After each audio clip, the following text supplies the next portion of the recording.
is home of the Jets. Catch all the action this weekend.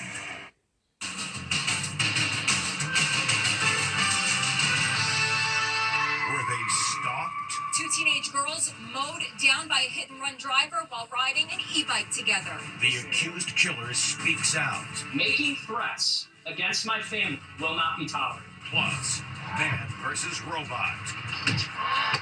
Did a food delivery robot go rogue? Let's see what happens when I stand in front of it. And Kai Trump versus the Swifties. Did the president's granddaughter copy Taylor Swift's fiance's logo? They look exactly the same. She ripped off Travis Kelce. And exclusive. As Taylor's new album is about to be released. Inside Taylor's childhood home. This was the room where Taylor learned to play guitar. Imagine watching your dream home washed away. It was still hard to believe. And actor Malcolm Jamal Warner's mother, her heartbreaking loss after her son's drowning death. What she's learned about what happened to her only child. I'm grateful that my son didn't suffer.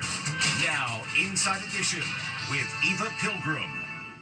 Hello and thanks for joining us. Run down and killed. Two teen girls were riding on an e-bike when cops say a 17-year-old in a Jeep mowed them down. And now we're learning one of the girls had complained repeatedly that the driver was stalking her. Ann Mercogliano has the latest.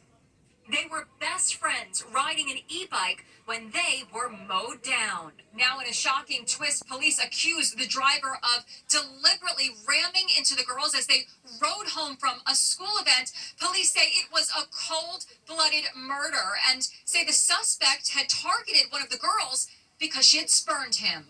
Maria Niotis and Isabella Salas, both 17, were killed. The grieving mothers supported each other as they walked to a vigil near the spot where their daughters' lives were taken away.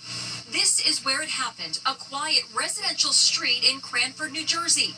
A memorial to the young lives lost has been growing by the hour, and there's been a steady stream of distraught mourners. Police say the suspect fled the scene but was arrested nearby. Then, in an action that shocked many local residents, he was released after police initially thought it was an accident. Only later, when police learned one of the victims had a restraining order against him for alleged stalking, was the suspect arrested. We're not showing the suspect's face because he's a minor. He actually went online on a gaming site and tried to explain what happened. Regardless of what happens, if you don't see me streaming for a little bit, you'll understand why.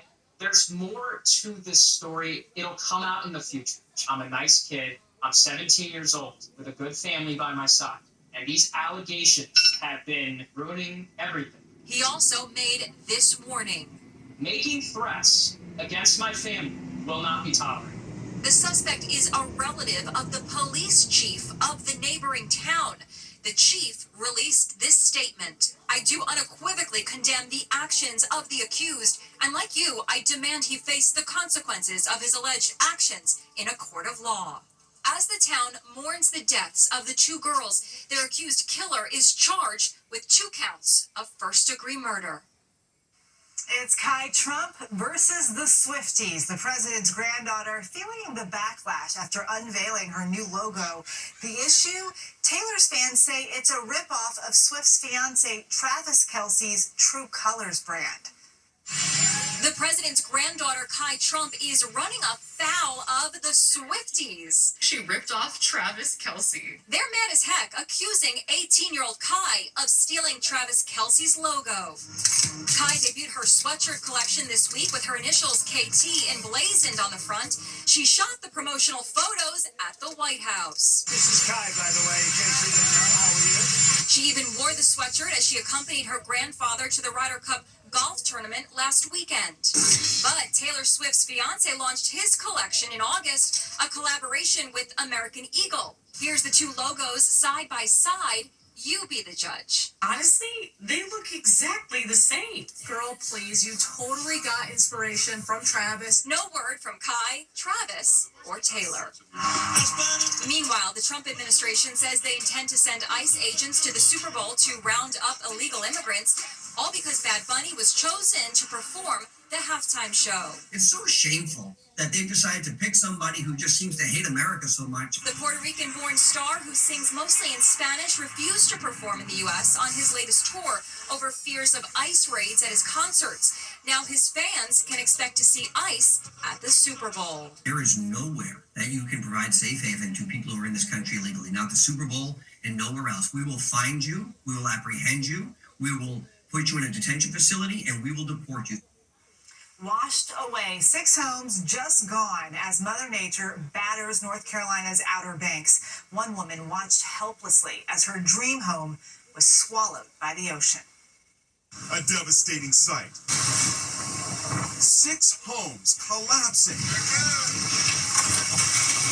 One after the other from Mother Nature's fury. It all happened in the span of just 45 minutes, the result of coastal flooding that hit the Outer Banks of North Carolina from Hurricanes Umberto and Imelda. Now imagine the heartbreak of this woman. That's her beloved dream house crashing into the water. No. How difficult was it for you to see your house destroyed on social media? It was still hard to believe, and still is today. This is Christy Robertson's home before it was swept away. She even gave it a name, Infinity. She's owned it for 20 years. Christy spent many wonderful sunsets relaxing on the deck. Everything I cherished was in the house. Storms have been causing beach erosion for years, and since 2020, 18 homes have been destroyed along this stretch of magnificent shoreline. Some people have gone as far as to relocate the entire structure and move inland. As she watched helplessly as her dream house collapsed, all she could do was hold on to the memories. I loved Infinity so much. No. Christy tells us she has no plans to rebuild. Man versus robot. As a delivery bot allegedly goes rogue, the street fight was waged between a robot delivering food and a guy on a mobility scooter. The video is going viral. Jim Murray has the story. A disabled man on a scooter encounters a robot that he says is repeatedly cutting him off. Oh my God. Seriously? Then the man and robot collide. I spoke to Mark Cheney, the human whose street battle with the robot has gotten 25 million views on social media. I tried to go right, and it went right. Then I tried to overtake it on the left, and then it kept going, so I kept going forward. It slammed on the brakes. I hit it, and then it backed up into me. It happened in West Los Angeles, where I found plenty of the robots loaded with food and out for delivery. Let's see what happens when I stand in front of it. It seems to see me. Now I'll step back. The robot blinks its eyes at me, and off it goes. Some online comments accuse Cheney, a Los Angeles therapist, of actually staging the crash, which he denies. What do you want to say to people who would claim you're doing this on purpose or you made this happen? Well, I mean, the first thing is, I can't control the robot. Restaurants in many cities across the USA are increasingly using these robot carts to deliver food. Here's a child who has a close encounter with a robot. It happened 3 years ago. The company says it was during a pilot program, and the technology has since improved. Stop. And here's a right-of-way dispute between humans versus robot. 2 weeks ago, an LA fire truck was briefly blocked by a robotic cart while responding to an emergency. It was the same type involved in Mark Cheney's run-in. The company, Serve Robotics, tells Inside Edition, "We design our robots to navigate respectfully around all people, including those using mobility devices. In this case, the robot did not reverse. It came to a full stop after attempting to cede the right-of-way." It's estimated there are as many as 5,000 robots delivering food across the country. 2 Delta jets colliding at New York's LaGuardia Airport. There were 93 people on those 2 planes. 1 flight attendant was injured in the crash. Les Trent with more on what went wrong. Drama on the runway as two jets collide. Seems as though there's an aircraft that collided with us. Their right wing clipped our nose in the cockpit. Damage to our windscreen. One wing was torn off. The accident happened at LaGuardia Airport in New York. We got absolutely smashed by another Delta flight. Passenger Joey Annunziato, a CBS News producer, quickly took out his cell phone and started recording. Super jarring. Everyone was shot forward in their seats. As someone who covers the news for a living, what was it like? How surreal was it to be witnessing it firsthand? We see these things so often in news, and we cover them on a daily basis. So to be involved in something like that, it was surreal. I was kind of shocked that it happened, but as soon as it happened, I said, I got to go to work. Delta calls it a low-speed collision during taxi. We apologize to our customers. The incident happened as many passengers across the nation are wondering if air travel will be affected by the government shutdown. TSA agents and air traffic controllers will continue to work, but will not be paid until the shutdown ends. They are not going to be getting paid during the shutdown. So I think a lot of them might not be as eager to come into work, and that's definitely going to impact what it's like to travel during the shutdown. Lawmakers expect the government shutdown will last at least a week. He didn't suffer. That is what Malcolm Jamal Warner's mother is clinging to today after unexpectedly losing her son. Warner, famous for his role as Theo on The Cosby Show, was on a family vacation in Costa Rica when he drowned in the ocean. His mother now opening up about the moment she learned he died. Malcolm Jamal Warner's mother is speaking candidly with Inside Edition about the heartbreaking moment she learned that her son had died. His best friend came over. Pamela Warner had a feeling something bad had happened. When we came in the house, I said, "This is about Malcolm," and he said, "Yes." "Is he still alive?" And then he said, "No." And that just took me to a whole nother world. She told me about the pain of losing a child. It's awful. It's just awful. I would not really wish that on anyone. Several stories have surfaced around the circumstances of his drowning on a beach in Costa Rica on July 20th. He was on vacation with his wife and daughter, but the youngster wasn't in the water when it happened. From what I'm told, she did see them try to resuscitate him, which is very traumatic unto itself. The actor was in relatively shallow water near another man. The sand shifted, and Warner was carried out by a riptide.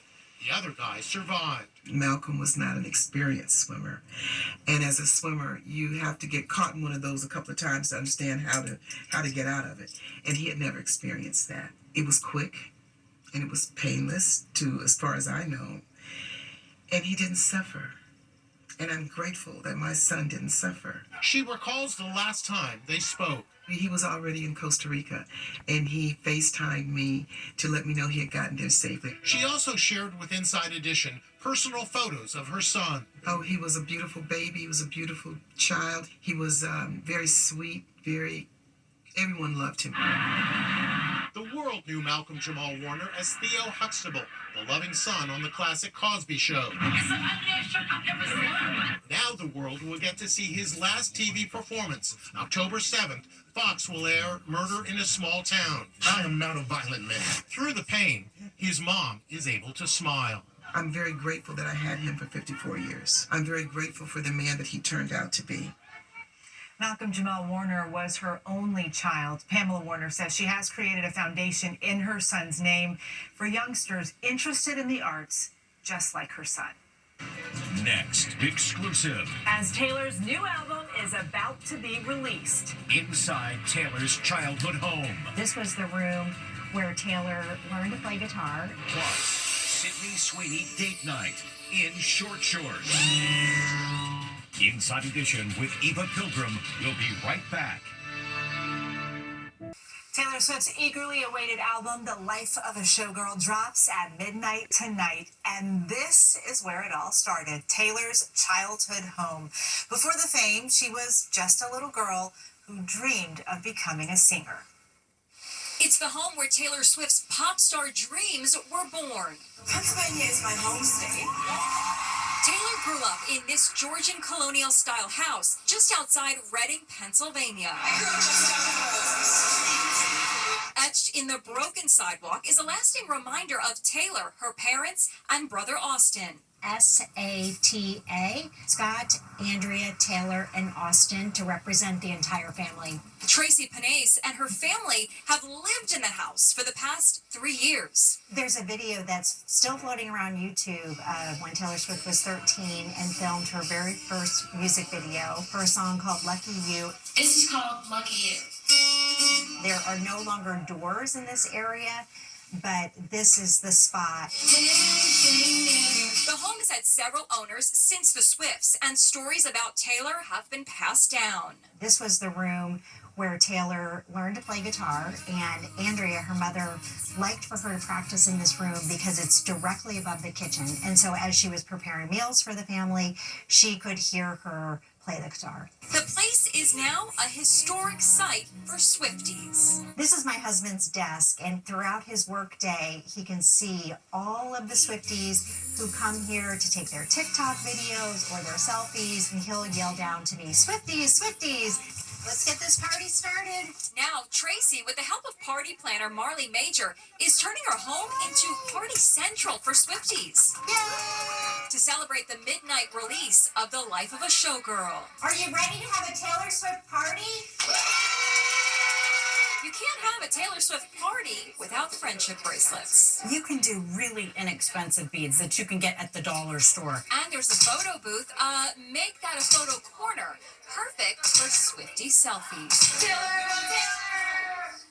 According to Business Insider, office productivity is expected to be way down tomorrow as Swifties focus their attention on the album's release. Still to come, date night for Sydney Sweeney. Area. Finally, a little girl has a big decision to make. Okay, Lucy Joe wanted to wear a costume to bed instead of jammies. So she picked out Elsa because it's kind of like jammies and looks comfy. Nora wanted a costume too. She's a hot dog. So cute. Thanks for watching. We'll see you next time.